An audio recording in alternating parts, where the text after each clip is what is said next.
galerinha, tudo bem com vocês? Professor Saulo Formiga aqui do Geografia em Peso, e hoje a nossa aula vai ser sobre uma das coisas que sem dúvida tem roubado muito a cena, principalmente este ano, em ano de pandemia 2020, a questão ambiental. Isso mesmo, não dá para não ligar a pandemia com alguns aspectos ambientais que têm chamado a atenção da humanidade. Você já percebeu que os canais de Veneza estão novamente transparentes? Ou mesmo o ar de Nova Delhi ou da China, em Pequim, o ar está mais visível, ou melhor, mais invisível. Há um tempo atrás a gente poderia até falar de visibilidade do ar na China, ou mesmo em São Paulo nessa época do ano, por conta da fuligem, por conta dos aerosóis, por conta daquelas micropartículas liberadas durante a queima dos combustíveis fósseis, por exemplo. Então, nesse momento, com a pandemia fazendo as pessoas ficarem em casa e as fábricas fecharem a sua produção, o ar realmente ficou um pouco mais limpo. Na China, a gente bate uma média de 30% a 40% mais limpo do que o tradicional. Pois é o que a gente fala sobre o novo normal. Será mesmo que será um novo normal? Porque os problemas são antigos. Bem, para falar um pouquinho sobre os problemas ambientais, sobretudo os problemas atmosféricos, nas últimas aulas, a gente tem falado sobre a questão climática e exatamente por isso a gente está vindo para este ponto. Por quê? Porque as mudanças climáticas estão vindo em função das alterações provocadas pelo homem no meio natural. Então, para falar um pouquinho sobre isso, vamos voltar no tempo? Vamos voltar para a Revolução Industrial. Veja só, gente, durante muito tempo o homem correu atrás da aceleração da produção, não é mesmo? A primeira e a segunda revolução industrial, não tardiamente, elas também trabalharam a ideia de dar eficiência ao processo produtivo. Então, o homem conseguiu. Introduziu as máquinas se tornaram cada vez mais eficientes, só que a eficiência das máquinas trouxe para a gente algo extremamente positivo do ponto de vista econômico, que é a produtividade, mas algo negativo, que é o grau de exploração da natureza. Gente, se a Revolução Industrial conseguiu fazer com que o processo industrial fosse mais rápido e muito mais produtivo, indiscutivelmente, a exploração do meio natural também seguiria a mesma ordem. Bem, enquanto a fábrica é produtiva e eficiente, essa eficiência atinge, numa razão inversa, a própria questão ambiental. Uma vez que quanto mais as indústrias produzem, mais o campo, mais a natureza é explorada. Como a velocidade dessa exploração cresceu muito rapidamente do século XX até hoje, então a gente costuma dizer que isso atinge um grau de predatorismo. Quer dizer que o homem está extraindo numa velocidade superior ao que a natureza consegue repor. Então, não é preciso discutir muita coisa ou trazer muitas revelações históricas para você saber qual é o resultado dessa equação. Se a gente extrai mais do que a natureza consegue oferecer, significa que em algum momento isso vai chegar ao nível de escassez. Então, esse quadro predatório, ele tem se intensificado durante todo o princípio do século XXI. Embora agora se discuta muito a questão da sustentabilidade. Mas por que eu estou trazendo essa questão para vocês? Bem, a gente fala muito de sustentabilidade, a gente fala muito de preocupações com o meio ambiente.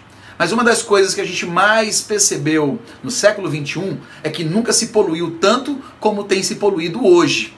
E nunca se fez tão pouco. Na verdade, a taxa de poluição, se não fosse a pandemia, este ano iria com certeza bater recordes se comparado com anos anteriores, como foi em 2019. Então, a Revolução Industrial aumenta a capacidade produtiva, e quando a gente diz em aumentar a capacidade produtiva, evidentemente nós estamos falando do processo de mecanização, onde a gente ganha eficiência. Está aqui, ó, eficiência dentro da cadeia produtiva. Vem as máquinas, evidentemente, mas vem também as técnicas. Os meios pela qual a produção acontece são alterados. Por quê? Porque os princípios se tornam mais modernos. O predatorismo traz para a gente, portanto, uma simples relação. 3 palavrinhas que são de suma importância para a gente poder contextualizar. Produção, consumo e exploração dos recursos. Elas estão na mesma oração. Olha só, toda vez que eu aumento a capacidade de produção, evidentemente eu preciso aquecer o consumo. Só há produção se houver consumo. Durante muito tempo, até ali o princípio do século XX, o homem buscou a todo custo intensificar a cadeia produtiva. Só que aí a gente já sabe o que essa história vai trazer pra gente. 1929, crise de produção. Então essa crise de superprodução fez o homem atentar para uma inversão que iria acontecer a partir dos anos 30. O homem agora iria se preocupar com o consumo e não tão somente com a produção.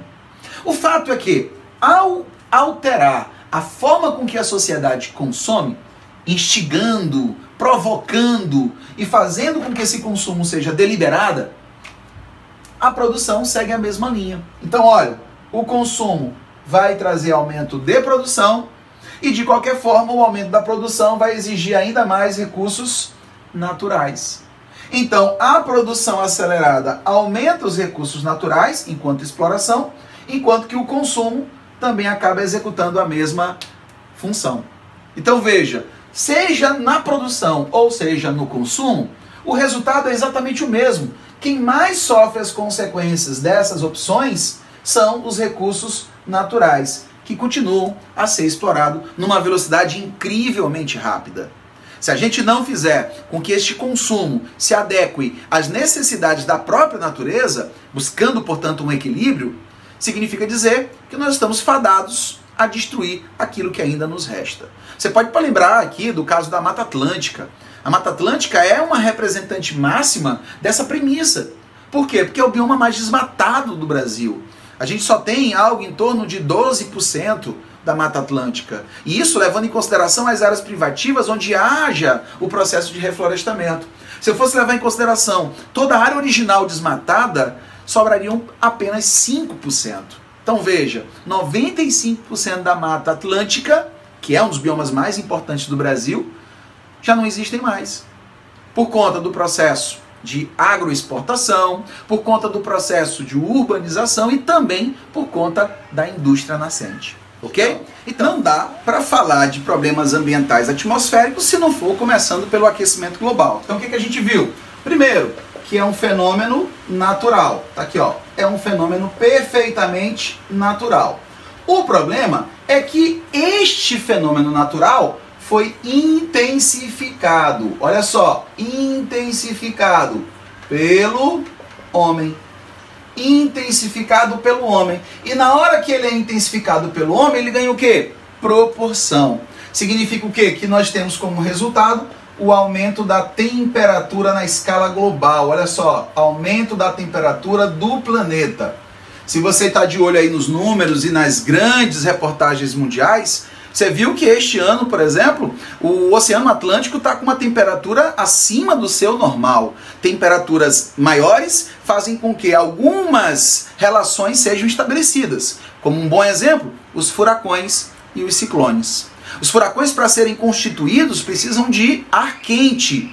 E quanto maior a temperatura dos oceanos, que é exatamente onde eles nascem, maior a chance de um furacão. E mais intenso, tendenciosamente, ele será. Então, espera-se para que 2020 traga mais, ou melhor, espera-se para que não, espera-se que 2020 traga mais furacões com mais intensidade para aquelas regiões que são tradicionalmente, recebidas, como o caso dos Estados Unidos e aquela região da costa mexicana até o leste americano.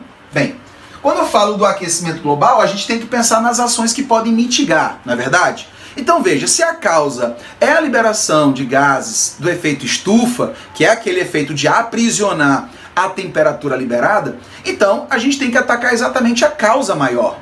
Se o gás carbônico é o problema, a gente precisa então reduzi-los. Para isso, a gente tem desenvolvido tecnologias mais limpas, tem buscado fontes energéticas, a exemplo do álcool que vem da cana-de-açúcar, que também é considerado uma fonte limpa e perfeitamente renovável. A ideia é eliminar menos gases, principalmente os gases que vêm da queima do combustível fóssil. Então, a revolução industrial pautada numa energia limpa já começou. Agora, ainda não é suficiente para atender ao mercado mundial. Então, aos poucos, a energia limpa vai ganhando espaço e vai sendo substituída, ou melhor, vai sendo a substituta da energia altamente poluente, tá? Um bom exemplo disso é a energia solar, que vem chegando às nossas casas com muito mais facilidade. Hoje você tem financiamentos, o preço é muito mais acessível e você tem um longo prazo de benefícios. Então tudo isso, sem dúvida, vai influenciar o nosso dia a dia no futuro bem próximo. Segundo tópico, nós vamos para as chuvas ácidas. E aí, evidentemente, nós vamos para o centro das cidades, sobretudo aqueles distritos industriais. Gente, qualquer cidade que seja um distrito industrial elimina muita fuligem, elimina muitos gases. E quando eu falo da chuva ácida, você lembra que a chuva naturalmente é ácida. Só que essa chuva ácida que nós estamos falando, ela se enquadra nos problemas ambientais. Portanto, é uma chuva onde esse nível de acidez é muito maior do que o tradicional. Nesse caso, causadas principalmente por conta desses gases que são liberados. Então você vai para o processo industrial, tá? O processo das indústrias, onde essas indústrias vão liberar, por exemplo, alguns gases específicos como o enxofre e o nitrogênio nas suas derivações. Aqui, ó. O enxofre e o nitrogênio nas suas derivações. Quando eu pego o enxofre e o nitrogênio e adiciono o contato com o vapor d'água, que é o vapor d'água da atmosfera, eu acabo tendo o quê? As chuvas ácidas. Então, o dióxido de enxofre, por exemplo, ao entrar em contato com o vapor d'água na atmosfera, enquanto o processo de condensação ali, no processo de formação das chuvas, ele vai deixar de ser dióxido de enxofre, vai se transformar em ácido sulfúrico, que vai estar contido nas gotículas das chuvas. Já o nitrogênio vai fazer uma reação química que vai dar origem a um ácido nítrico.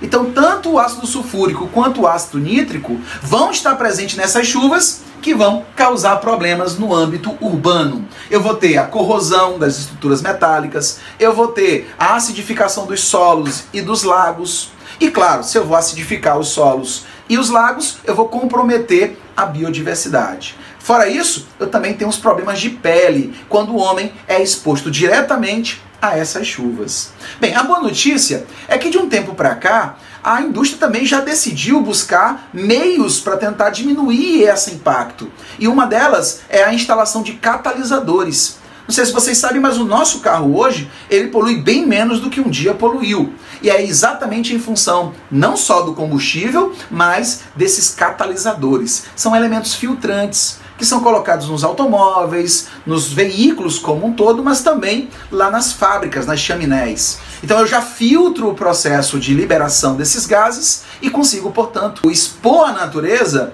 a um processo muito mais equilibrado, ou pelo menos menos radical do que eu tinha anteriormente. Terceiro ponto, aí eu vou para a inversão térmica. Gente, a inversão térmica é um fenômeno meteorológico, tá aqui, ó. É um fenômeno natural, típico da onde? Dos lugares que possuem uma característica muito marcante do inverno, que é a queda da temperatura. Quando eu falo de inversão térmica, significa dizer que eu vou ter uma alteração na forma com que essa temperatura se distribui. Olha só, vou rabiscar aqui no quadro, ó. Normalmente, você tem o ar quente, olha aqui, ó, ar quente, próximo à superfície, ou seja, nas partes mais baixas dela. Tá aqui a superfície. Por quê? Essa superfície vai receber luz e vai refletir calor. Então o ar que está próximo à superfície vai ser aquecido. Ele é quente. Como ele é quente, ele sobe, já que ele é mais leve, né? As moléculas se tornam mais instáveis, elas se separam, o ar, portanto, tem um peso menor e com isso ele sobe, é a chamada corrente ascendente. Só que quando chega lá em cima, esse ar esfria. Por quê? Porque essa região está distante da fonte de calor. As moléculas instáveis agora voltam a se agregar e, se agregando, voltam a ter maior densidade. Então o ar frio desce, enquanto o ar quente sobe. É a circulação diária dos ventos. Perfeito? Quando eu tenho inversão térmica? Quando uma massa polar atlântica, como é o caso do Brasil, invade o nosso território no inverno. O Rio de Janeiro, São Paulo este ano de 2020 está marcando temperaturas muito baixas. Hoje, por exemplo, na aula de hoje eu verifiquei e nós estamos com São Paulo marcando 17 graus. É baixa para a relação, né, mês-ano. Então, a frente fria entra e acaba se estacionando próximo à superfície. Na hora que ela faz isso, a temperatura próxima à superfície fica mais baixa do que a temperatura logo acima. Não é que a temperatura é quente em cima e frio embaixo. Na verdade, as duas são frias, só que a que está embaixo, fruto da entrada da massa polar, é mais fria do que está acima dela. Então, o resultado, eu não consigo gerar a circulação do ar como eu tenho tradicionalmente. Então, isso faz com que haja o bloqueio desse movimento. E o bloqueio desse movimento cria o efeito tampão. Olha só, o ar frio fica embaixo e traz o efeito tampão. Claro que informalmente. Quer dizer que o ar quente não sobe porque ele não está embaixo, ele está em cima. O ar frio não desce porque ele já está embaixo. Como eu não tenho as trocas gasosas, toda a poluição que a cidade liberar naquele dia, no dia da inversão térmica, vai ficar presa ali próximo à superfície. Então é o dia que a cidade fica com ar acinzentado por conta desse aprisionamento da fuligem, dos aerosóis. E também é quando eu tenho problemas como conjuntivite, ardência nos olhos, lacrimejamento excessivo, ou simplesmente eu tenho uma bronquite e a asma atacando as pessoas que são mais vulneráveis. É comum nessa época do ano a gente ter a corrida aos postos de saúde, aos hospitais, por falta de ar, exatamente por conta dessa condição climática que afetou a condição urbana, tá bom? Como é que eu posso inibir a inversão térmica? Não pode, sabe por quê? Porque é um fenômeno perfeitamente natural. O que a gente pode fazer é reduzir a emissão de poluentes. No inverno é comum o Sindicato das Indústrias, a Federação das Indústrias de São Paulo, fazer um toque emergencial. E com isso as fábricas reduzem até 30% a capacidade da sua produção naquele dia. Viu? Voltamos às 3 palavrinhas mágicas. Quando eu reduzo a produção, eu reduzo também a exploração dos recursos naturais. E de quebra, eu acabo também reduzindo os impactos nocivos para a sociedade. Tá bom? E por último, a ilha de calor. Gente, a ilha de calor é especificamente do espaço urbano. Sobretudo do crescimento físico, do crescimento espacial. Por que do crescimento espacial? Quanto mais as cidades crescem, mais elas vão alterar a configuração natural da paisagem. Então é comum, nesse crescimento espacial, você ter asfalto e concreto. Asfalto e concreto, que são impermeabilizantes. Além disso, você tem a redução das áreas verdes, que são importantes para regular a temperatura. E aí entra como fator climático. A área verde, ela absorve a luz sem refletir tanto calor. Diferente de uma grande avenida com prédios, asfalto e concreto. Quanto mais impermeabilizante, quanto menos área verde, maior será a produção de calor naquele local. E aí o resultado é o quê? Eu tenho um aumento da temperatura. Soma-se a isso os prédios. Por que os prédios? Porque os prédios vão atingir a ventilação. O vento vai ter dificuldade de circular e com isso não vai refrescar a sensação térmica e faz com que as pessoas naquele centro urbano sintam um calor exagerado em relação à temperatura que os termômetros estão marcando. Se você entrar aí no Climatempo, lá no site ou no aplicativo, você vai ver muitas vezes que a temperatura da cidade é 27 graus, mas a sensação térmica é de 34. Como é que uma sensação térmica pode ser bem além da temperatura marcada nos termômetros? Exato, está bem aí relacionado com as condições prévias. Por que ilha? Porque é restrito ao centro urbano, ao centro das cidades, as áreas mais impactadas pela atividade humana. Quando você vai para a periferia, a área verde aumenta, a área impermeabilizada diminui. E com isso, as temperaturas também amenizam, ou seja, ficam mais próximas daquilo que é o normal. Perfeito? Entra aí também o smog, que é também fumaça, ou simplesmente esse efeito tampão que a inversão térmica faz durante o inverno, aprisionando a fuligem, aprisionando os aerosóis. Então, claro, vai fazer com que eu tenha a visibilidade comprometida por conta daquela neblina. Só não é uma neblina de vapor d'água, tá? Que é tradicional no inverno. É uma neblina de sujeira. Só que aquela sujeira é feita de micropartículas que foram liberadas, sobretudo através da queima de combustíveis fósseis. Claro que junto a isso vem desmatamento, junto a isso vem também uma série de outras problemáticas que nós vamos ver nas próximas aulas. Tá bom, gente? Grande abraço para vocês, estudem o nosso material, respondam as questões e aí qualquer dúvida, entre em contato aqui com a gente, tá bom? Grande abraço, fui!